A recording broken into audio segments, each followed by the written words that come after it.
Boom. There it is. Welcome to another episode of Business Bros. What up, ladies and gentlemen? Take Action Tuesday. Hernan Action is here, Tuesday. host of the Business Bros podcast, along with my co-host, The insurance bro, James C.S. with Pipeline Insurance. And as always, we have an amazing, fun, and awesome show planned for you. In fact, today's guest was somebody that I requested to be on the show. I reached out to Hernan and said, hey, this guy is killing it on the YouTube game, putting out all kinds of videos, and he's got my attention. So we invited this gentleman on the show, and let me tell you a little bit about him. When you are a licensed real estate agent with huge goals and dreams, you need to be more than just a real estate agent. Today's guest is a marketing strategist for real estate and real estate professionals. We're talking about 10Xing your entire business development arm, including operations, attracting business, and most importantly, converting business. Coming to us all the way from Dallas, Fort Worth with Echo Real Estate Advisors, welcome to the show, Jaime Resendez. What do you think? Thank you so much. I appreciate that. You nailed it up until the Jaime part. Jaime. Outside of that. Wait. Is it Jaime or Jaime? Jaime. Oh, man. My bad. You're good. You rocked it, man. I need a hype man. That's perfect. So I'm going to watch this again. And actually, everything that you said verbatim, I'm going to put it into my bio. I love it. You're welcome. He has a way with words, that guy. Ladies and gentlemen, before we get talking to Jaime, I want to remind you guys, 365 pairs of shoes is what we're shooting for. We're at 275, less than 100 pairs to go. And we got a 40 shoe pickup coming up around the corner. Thanks, Lizzie Lee. So if you guys everybody in her office. And everybody in her office. Because she put out a box and it just got filled. So I'm headed out there on Monday to pick those up. So if you guys got new shoes, used shoes, or you want to donate cash, hit James up 619-884-0045 or james@csfirst.com. Guy also does insurance. So if you got homeowners, life, you want to insure your business, whatever it is that you need, hit up James. Or maybe you own a mortgage company or a tax office. You want to add insurance into your business to help bring up that bottom line. Hit James up 619-884-0045 or james@csfirst.com. It's a sunny San Diego day. I don't know what it's like over there in Texas, a little chilly, but the sun still shines. So make sure you guys go to drumco.net/business bros to get your solar done. Remember, they don't do the solar company. They don't do the solar installation. They help you shop for solar the easy way. They're going to send a drone to your house, measure your rooftop, send it out to the roofing company, send it out to the solar companies. You sit back, look at all the quotes, pick the one that works for you, get your solar done right away. drumco.net/business bros. All right, you ready, Jaime? I'm ready. Let's do this. I want you to tell me how you decided that real estate was going to be the game and then morphed it from being a traditional agent. So go ahead, tell me. What were you thinking? What was I thinking? Well, I originally started in healthcare. I went to Texas Tech University, got my MBA, went down to Mexico City, got a dual MBA there. And immediately after that, I started in healthcare.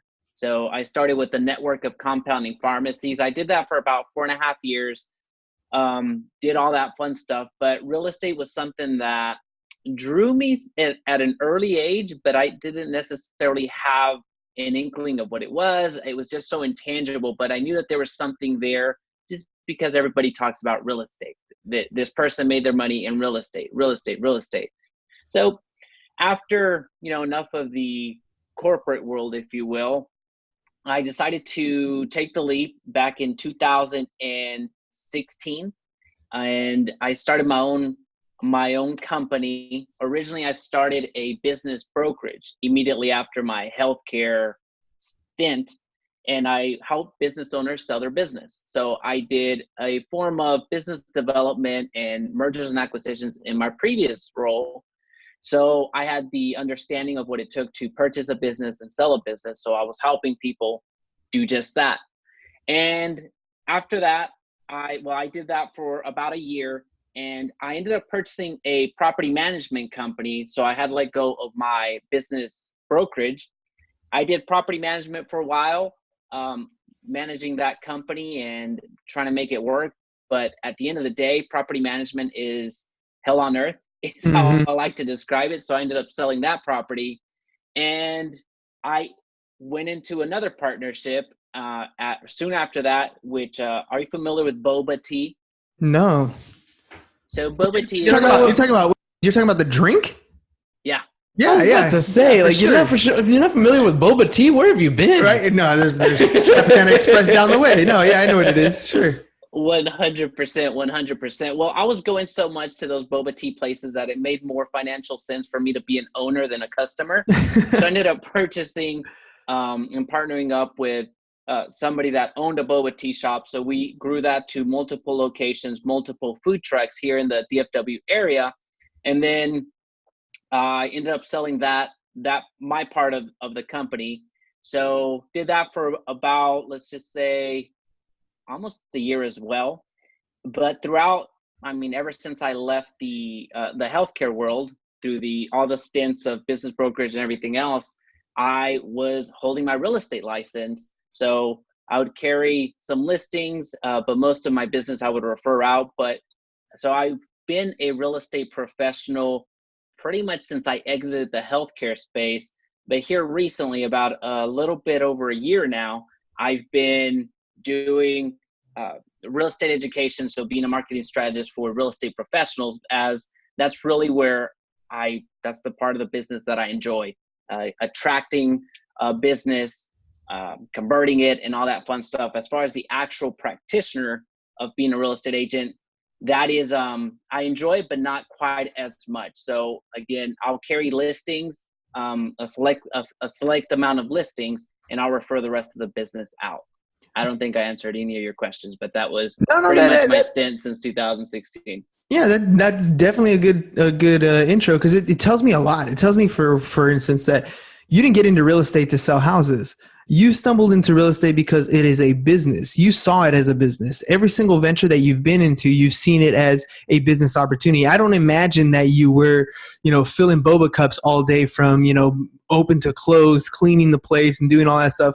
None of the business ventures that you've been in sound like you were, that person, the self-employed person. You actually look at a business approach from a completely different mindset. The education background that you have, for example, allows you to look at a business as in something you can buy or sell. First of all, that in and of itself is different than what most real estate agents get into this business for. You can't really buy or sell a real estate practice because it's really dependent on that particular person and their circle of influence. Unless you build a model or a system in place that you can, that the sole proprietor in it is not the one that drives that particular business. So tell me a little bit about how you see a business that way. When you get into a business, what are some of the key things that you're looking for to kind of push it to the sales point, or put it to a point where it can be sold should you choose to? Well, you hit on something very important, and that is the systems in place. So I look at cash flow clearly. I want to see how much money it's making. And then dependent on that, my level of involvement, I'm not lazy by any stretch of the imagination, but at the same time, I want to see how long it's going to take for me to right the ship, if you will, or implement some of the processes so then we can have a replicatable system, so then we can go and take over other store locations that may be floundering, if you will. So that was actually the strategy with the boba tea, looking at failing boba tea places and just taking over their lease, taking over the equipment, because you can get into a business and start a business that's failing for as little as $5,000, as opposed to doing an entire build out and starting from scratch. So that totally makes sense, because people who are struggling want out, right? They're like, I hate this. Every day I'm waking up, I have to, clean all this stuff. I have to manage all these people, and I can barely pay the bills. My overhead's too high. I'm like, I'm done with this. I'm almost looking for a good way to get out. And this is an opportunity that you can come about and say, you know what? Let me just cash you out. You can walk away from this debacle, and then you come in and implement those systems that you're talking about. 100%, 100%. So it's those systems and how often you can do that. So, but then you get into questions of, well, how am I going to fund this? Do I need to carry debt? Do I need to go out and get another partner, whether that's strategic or what have you? It just becomes, how quickly can I scale this? And in that particular instance, it was just the right time for me to exit there, without getting into too much of the weeds, it wasn't as scalable as I had thought, given just the management of it and the turnover when it came to employees. So I thought it was a good opportunity to exit. And I was spending most of my time in the real estate, business development and marketing, that it just made more financial sense for me to focus on this and really scale it, than continue being in the day-to-day as far as I shouldn't say business making, but in decision making, because as you mentioned, I was never the one filling in the tapioca balls or anything else like that. And it's a good thing that you knew what boba tea was, because I couldn't explain to you how to actually make one. that was all handed to me, if you will. So there's when you talk the way you're talking about these businesses, about coming in, understanding management, understanding systems in place, it really reminds me a lot of like the Warren Buffett mentality, where he'll come in and acquire shares of a company, he'll acquire a majority interest, and then restructure the management if he needed to, so that it runs smoothly, because he can see that the nuts and bolts of this particular business was good, the cash flow was good, the management maybe was not where it needed to be, or whatever, something like that. And he would come in and restructure these things, and he would do it over and over and over again. He's got major companies that he controls. You were doing the same thing. Now you're venturing into the real estate side. What are you noticing when you come across real estate agents or brokers that need help getting away from being that self-employed person to becoming a true business? I think a lot of the things that I see are just the lack of structure, or the lack of attacking it like a business. I'm a big fan of franchises. Just the concept, everything about franchises I like. So my 2020 brand, if you will, is going to be the franchise agent, because I want people to understand, I want agents to understand that they are in a way their own business owner. I mean, they are a business owner, but you're looking at an entire franchise from the beginning. Think of EXP, think of Keller Williams, think of Century 21. You are an owner that has to figure it out. Yes, you can leverage the brand. Yes, you can leverage some of the tools. Yes, you can leverage the purchasing power in a sense with CRMs and everything else like that. But it's incumbent upon you in order to be successful. And then, yes, you're going to be doing a split, whatever brokerage that you're with. So you're paying your franchise fees to your broker. But at the end of the day, it's how well can you market yourself? How well can you grow your business? So that whole franchise model is really what I equate real estate agents to a franchise more than a starting from scratch by yourself. Because at the end of the day, you have to start with a broker before you can actually be a broker, at least here in Texas. Yeah, same in California, at least 2 years. And the funny thing, when you're talking about these franchise models, it's the ultimate franchise that always comes to mind is McDonald's, of course, right? How they built a system in place where you have 17-year-old, 16-year-old kids operating the system, and the place is running like clockwork. It's just pumping out burgers. And the biggest thing that people always complain about is, well, I can make a better burger at home. That's true, you probably can, but do you have the system in place to sell millions and millions of burgers a day? That's the biggest difference. And I think if you take that same correlation to the real estate agent, yeah, you're brokered with EXP or Century 21 or whatever it's going to be. Yeah, you have the label, but are you operating like that kind of agent? Are you operating the way the brand operates? Because if you're not, you're making the better burger, just nobody's buying it. You know what I mean? And you might have the best burger in town, but if nobody buys it, it's just your burger. And that's kind of where I see a lot of real estate agents fall into that trap, where they don't follow a system. They get a license and they assume, cool, I'm licensed. Now everybody's going to come to me and, ask me about my business, but that doesn't happen. What are you doing to help them, systematize that process? So let's back up, like where, people think that everyone's going to come to them. How I really like to illustrate that point is asking the agent, well, do you know what all of your friends do? That's a good point. So how can you expect people, your friends, your family, your network, your sphere of influence, we're all taught that, right? So go reach out to your sphere of influence. So the way that I flip it, and it really illustrates the point, well, do you know what all of your friends do? And that's But really Jaime, the world revolves around me, buddy. You didn't know that? Like, of course they know what I do. My headshot, yeah, as soon as I put my headshot on a business card, I wish I had one. I don't have my headshot on, but yeah, that's that really illustrates the point. And yeah, that's the mentality that we need to get away from. And when it comes to, the people that talk about content marketing, that talk about business development, that talk about growing their business, everyone's talking about value, value, value.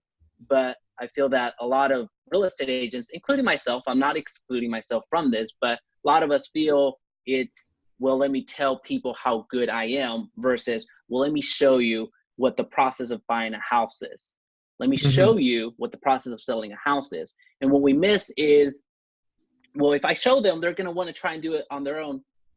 Let them try to do it on their own. Let them see what it's like to qualify buyers. Let them see what it's like to not have an important document, not have an important inspection, not have anything that, a real estate professional actually does. And the moment that happens is, well, you're the person that put them down that rabbit hole, gave them the confidence that they could buy it or sell it on their own. Who do you think they're going to reach out to clean up the mess? Yeah. And a lot of people don't have that confidence altogether. So you have all the iBuyers and things of that nature. Yes, they do pose a threat, but at the end of the day, the consumer's not ready yet. The consumer still wants to be handheld through the process because a lot of people are going through this for the first time.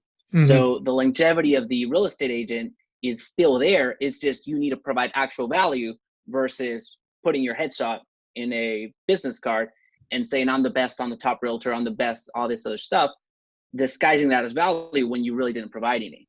Yeah, and I love that. That actually, the simplicity in that makes so much sense. Bringing value doesn't necessarily mean showing people that you are awesome.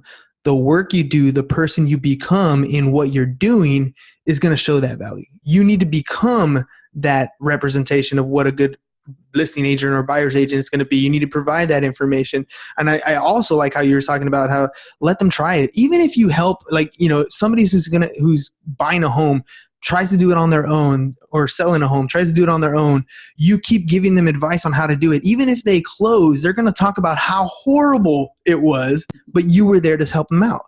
You were there to support them. You're going to be that person, their knight in shining armor. Even though they didn't quite use your service, they used you as a resource, and they're going to talk about that resource. Don't do it by yourself. It sucked. It was horrible. You need to hire Jaime. Jaime is the one who walked me through this whole process.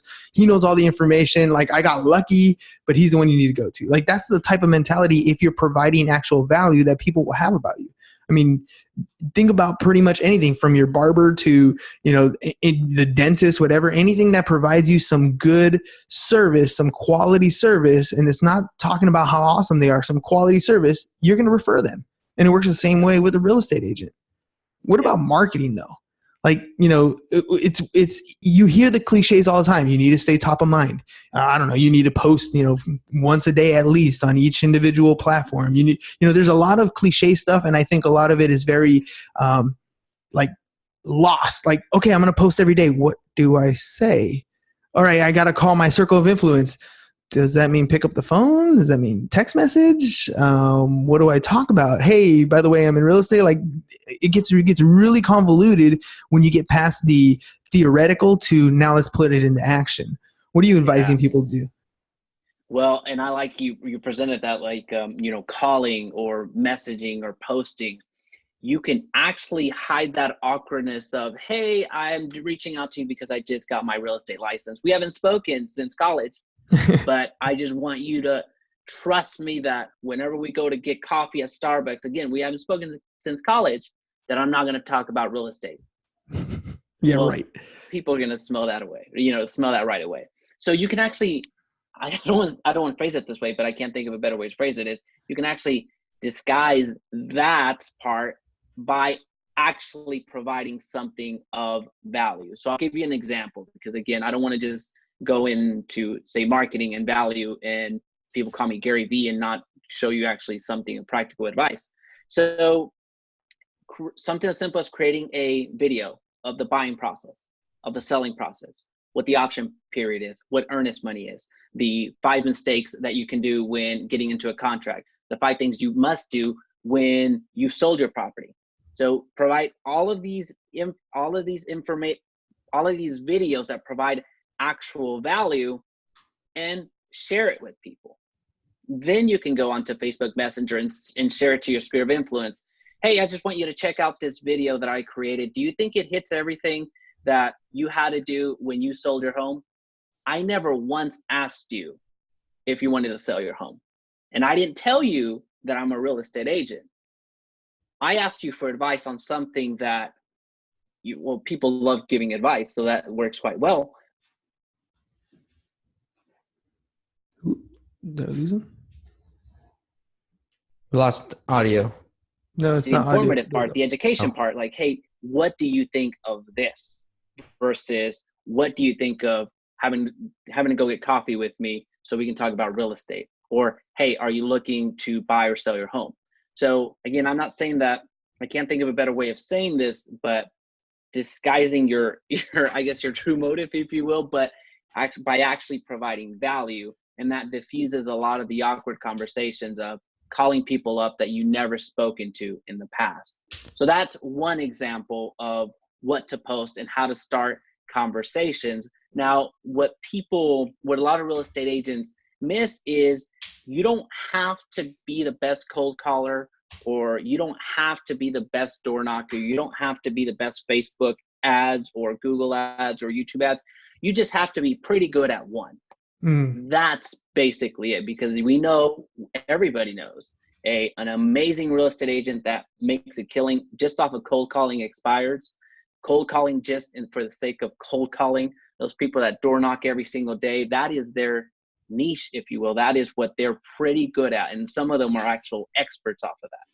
So you don't have to go out and master everything. So just wherever you feel comfortable enough to be challenged.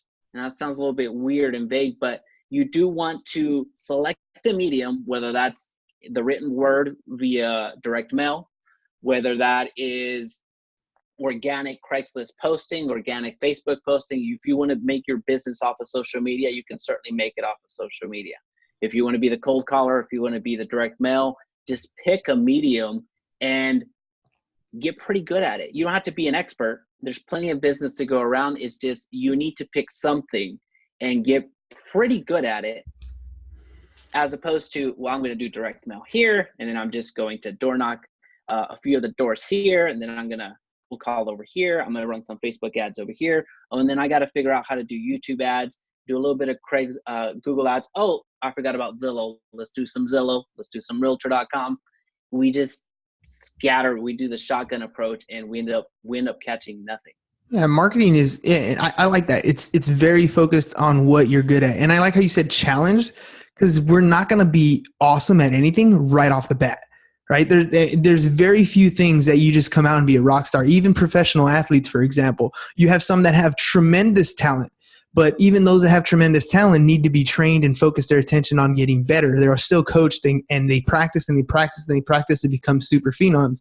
Then you got people who are maybe not as talented, but they work hard diligently every day practicing that particular position in whatever sport it is, whatever it is, and they get better, better, and better, and better, and then they're better than most people because they've ultimately practiced over and over again. That person that's door knocking every day, they're not going to be the best right when they start off the bat, but they're going to come across objections. They're going to get used to certain things that come up on door knocking on a regular basis, and they become experts at that. And all of a sudden, if they consistently do it, now they're the one who's the expert door knocker. But it just comes with time, practice and practice and practice. So I love that. Think of something that you feel comfortable and challenged with. That's great. I'm gonna steal that from you, by the way. That makes it's as good as time as any. All right, give me a look.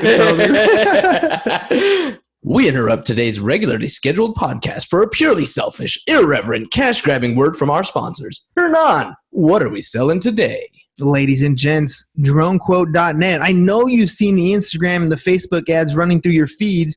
I look like an idiot on those. I'm just selling a little bit of Nelly parody. It's hot in here. You want to run your AC, you want to charge your Tesla, you need to get solar panels on your rooftops. Dronequote.net Business Bros is where you need to go. They don't install them for you, but they're going to help you shop all the big name solar companies. So they'll take a drone, measure your rooftop, send it out to the roofing companies, solar companies. You sit back, pick a quote that works for you. It's the easy way to shop for solar. Make sure you get it done. If you see the ad on Facebook, or if you see the ad on Instagram or wherever you see it, go ahead and give it a little click. Set up your appointment today. dronecode.net/business bros. We love you guys. Appreciate it. Boom. Back to our regularly scheduled podcast. So that's a new thing we're trying out. I mean, it, dude. And I saw your Nelly parody. It was fire, as the kids say. Yeah, right. It's goofy, man. As the kids say. But it's one of those things, right? It's marketing. It's getting your name out there, trying to be a little bit more creative and disguising what you're trying to do in some fun stuff. And I figure, that's a fun thing to do. I make myself, I don't need help from anybody else to look like an idiot. I can do that by myself. We're out there, creating awareness and getting that sort of stuff done. All right, so tell me a little bit about your company specifically. What is it that you're doing? How do people get a hold of you? That sort of stuff. Right. So thank you. I work with real estate professionals, but now I was moving down the route of creating an agency. So essentially doing the work for the agents. Essentially, it's a do-it-for-you model. Except I've shied away from that for various reasons, but at this point, how people work with me is either through consults, so a per hour basis, or picking up one of my courses, whether that's YouTube ads, Google ads, business development ads, Facebook ads. So essentially just having an assortment of courses, if you will, and I would provide the role of online mentoring and coaching and webinar. So whenever somebody gets stuck on an element of the process, then I am there to help them out. So it's really courses and consults. I've shied away from the do-it-yourself model. So tell me a little bit about. I'm sorry. Yeah, do it for you. Tell me a little bit about, doing like paid advertising stuff. When you help them out, are we talking about, structuring an ad? Are we talking ad copy? Are we talking like landing pages and funnels? Are we talking about that whole process? The entire process from beginning to end, not only from just the actual what you need, but it sounds silly, but the mindset, the first parts of all the courses are really the mentality part, where we have to train ourselves away from the I'm the best, I'm the top, listen to me, all this other stuff. Really switching over to the value part, because that attracts people. That attracts people because, again, you're not necessarily saying, hey, use me, or again, doing all that self-promotion, but people are gravitating towards the actual end goal. People are gravitating towards the actual knowledge. So if you can share that, the person that they're going to trust immediately is going to be you. So that's the best way to get from the know you, like you, and trust you sales funnel. So yes, it covers everything. A lot of it has to do with mindset at the beginning. A lot of it has to do with the prep work that needs to happen. But most importantly, people just need to have results, because that's how they're going to judge the course. That's how they're going to judge me. That's how they're going to judge the consults, if you will. So per hour, I'm not cheap. So I need to be able to produce results very, very quickly. So as far as my marketing strategy, if you will, and we were mentioning this before we came on, was my YouTube channel. That is by far the most, how should I say it? It's the biggest opportunity for real estate professionals today, not only from an organic side, but from a paid advertisement side, because from the organic side, very few agents are actually using that as a platform, as their main marketing platform. And from the paid side, an even smaller subset are actually using that to grow their business. And YouTube is actually the place where you can get so detailed in who you reach, even beyond Instagram, beyond Facebook, beyond LinkedIn, that it's just crazy that nobody is using YouTube ads. YouTube ads have that power of Google search behind them. So it's 100%. very much search based versus where you're talking about Instagram and Facebook. It's like, what are you interested in? What our tendencies are. So when you're talking about laser focus, and correct me if I'm wrong, because I'm not a YouTube expert yet by any means. I barely started growing our own YouTube page. So, and we'll probably be talking about that here soon. But I know that when I search for something on Google, whatever it is, right, I can look it up. I'm going to have associated links. I'm going to have associated images, and I'm going to have associated videos with that particular topic. So understanding those dynamics and then taking Google's or YouTube's back end to target specific search criteria, that's what we're talking about here, right? 100%. So Google and YouTube, they work off of the same platform as Google owns YouTube. Very similar to Instagram and Facebook. Facebook owns Instagram. Now, the difference between the social media platforms and the search-based platforms is that on social media is disruptive marketing. Yes, you can get the interest dialed in and you can get a ton of leads that way, but the conversion rate is significantly lower than on search-based, intention-based, as you're mentioning, over on Google and YouTube, because you're actually searching for that. You're actually searching for an answer. So people are self-identifying themselves as leads simply by the searches that they're making. On Facebook, yes, you have those interests, but at the same time, you're still there to either stalk your ex-girlfriend, you're there to just hang out and see what's going on, kill time, do whatever, but you're not there to really scratch the itch of your interest. You're just there because you're there. And as a marketer, we're hoping that while you're stalking your girlfriend, our ad pops up and we catch your attention. 100%. So you can move away or move closer to her. Depends on how good of an ex-girlfriend she was. Creepy. I'm not projecting. I'm telling you that right now. Yeah. We're talking about the other. I know a guy that asking for a friend. That told me that. Yeah. So tell me a little bit about, like, you said that very few people are using ad-based stuff, paid stuff. In your from the YouTube side. From the YouTube side. In your business, as you talk to more and more people, is the main reason because of the cost associated? Like, people who have small practices like this have a hard time paying things like, their income tax because they're self-employed, right? That tends to pile up because they're paying just their regular living expenses. And since they're not operating like a business, I'm thinking, and I want to know from your opinion, I'm not using YouTube because it costs money.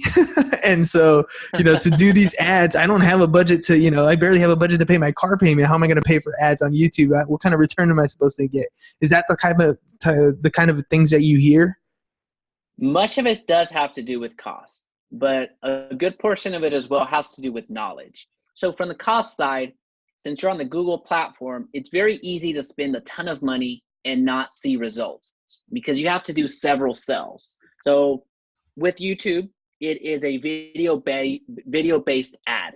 So either you create an animation or you create a screen share or you create a talking head video, which is essentially what we're doing right here, or you actually do a little bit of production of editing of, I'm going to be in front of this house and I'm going to talk about this and I'm going to go over here and then talk about that. So essentially kind of like your Nelly parody. So you had to do a good amount of editing to get that together. And that takes a good amount of work. So that's one. You actually need the video. And then you have to figure out how to actually advertise. So that's two. You have to figure out how am I gonna put this message that I've created in front of the right people. Then you have to figure out how to actually convert them. Well, what's gonna be my offer? What's gonna be my lead magnet? What's gonna get people to actually click through, get to my landing page or to my website or wherever I'm driving traffic to and actually submit their information to me. So that's another sell. So those levels add up to where not everyone has the knowledge on how to produce a video or create a video. Not everyone has the knowledge on how to actually make all of these buttons work. Then not everyone has the knowledge to create an effective landing page that's going to actually convert. So you're talking about multiple sells that become a little bit difficult. And if you get one of those wrong, it's very easy for you to just write checks to Google and not see a lead. And so if you don't necessarily know what you're doing, then it's very easy to go upside down in your ads and burn through your budget. So that's what people end up doing. So they'll do that on YouTube, and they'll also do that on Google Ads, because very much the same thing with the exception of the video aspect. On Google Ads, you have to write effective ad copy, but then you have to send them over to an effective landing page or a website that's not going to distract or cause friction from people to where they don't give you their information. So the biggest mistake in that platform is you're clicking or you're creating an ad and driving traffic to your traditional website, which you yourself don't even maintain. So why should anybody go on there and try to figure out how to submit their information over to you, versus since they're looking for an answer, they're just going to click off and go to the next one until they get the right answer. Mm-hmm. So it's a money pit, I guess, is what I'm trying to say. It can be. If you don't know what you're doing. Right. It can be if you don't know what you're doing. And then, of course, it's like anything else. I tried door knocking. You door knocked one day and it didn't work. Okay, well, it's never going to work. I tried cold calling. You tried it for one day. Oh, it doesn't work for me. I tried one video ad. It didn't work for me. Like you get this, you hear it over and over again. I tried it one time and it didn't work, so it must never work. How much, knowledge do we have to have? How many courses do we have to take? What is it, what do you recommend for somebody to come in and say, this is how much you need to do so that you can get to a point where it's becoming successful? Yeah. No, 100%. We give up too easy. And it's just, it kind of feeds into the other part where the resources aren't necessarily there. So there's not a lot of content when it comes to YouTube ads. There's a plethora of content on Facebook ads, but whenever you go and search for Google ads for real estate agents or real estate professionals, you're not going to see much. When you go and search for YouTube ads for real estate professionals, you're probably going to see 5 to 10 videos, and those are mine. So I got a good ranking there, but so nobody create those, because I'm trying to rank for those. So the lack of resources is also another component of it. All right. Well, lastly, I want to make sure we get to the Ask the Bros section. So I want you to think of a question that you want to ask either James or I. Personal, business, doesn't matter. And while you think of that question, I'm going to remind our audience, 365 pairs of shoes, ladies and gents.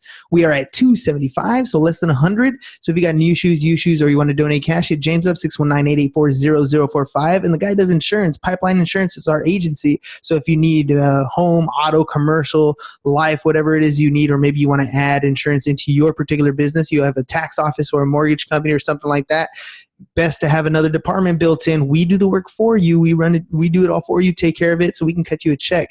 Find out how. Hit James up, 619-884-0045 or james@csfirst.com, and make sure you guys go to dronequote.net/business bros to get your solar on. All right, you ready? I'm ready. Ready. So you mentioned you just mentioned that you do insurance. Do you do that for businesses as well, like business policies, commercial policies? Absolutely, James. That's a you question. I'm sorry. Ask that again. Insurance. If y'all do the commercial and business. Yeah. I guess it's called commercial policies, if you will. Yeah. One of the biggest challenges for businesses, or at least my challenges, was identifying what I should actually cover. So I'll give you an example with our food trucks. We had, I believe there's auto insurance, there was business liability insurance, there was, since we had brick and mortar locations, we of course need to have insurance on that. What do you find that business owners are not, do not have enough coverage in? What aspect of the insurance world for business owners do you find that is not being covered by a typical business owner? There's a couple of things. The first one is really the life insurance. And the reason I say that is because it's always the optional one.